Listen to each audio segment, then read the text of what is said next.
आज मी शेतात आलतो, आपल्या रेशीमचा लॉट चालू होता.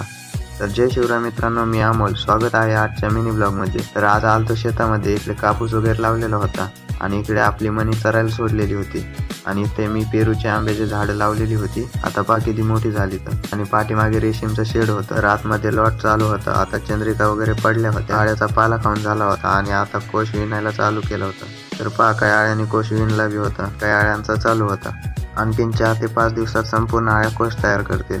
आणि इकडे गाडी तयार केलेले आहे. कशासाठी तर इकडे वरच्या रॅकेला पाला द्यायला खालून हात पुरत नाही ना, त्याच्यासाठी. आणि इकडे आपला तुतीचा प्लॉट आहे. 1 नंबर पाला आलेला आहे. आणि इकडे मस्त जांबाची पेरू वगैरे घेतले आणि इकडे आपलं सोलार पॅनल बसवलेलं होतं. शेतात सोलार असल्यामुळे लाईटचा काही एवढा प्रॉब्लेम येत नाही. आणि साईडलाच विहीर आहे. विहीर तर भरलेली होती, खूप वरती पाणी होतं. तर आपल्या शेततळ्यावर आलो तर पहा, आपलं शेततळे बी फुल भरलेलं होतं. तिथं वरती थोडंसं शेवाळ वगैरे आलेलं होतं. तर मित्रांनो, हा होता आमच्या शेतातला मिनी ब्लॉग.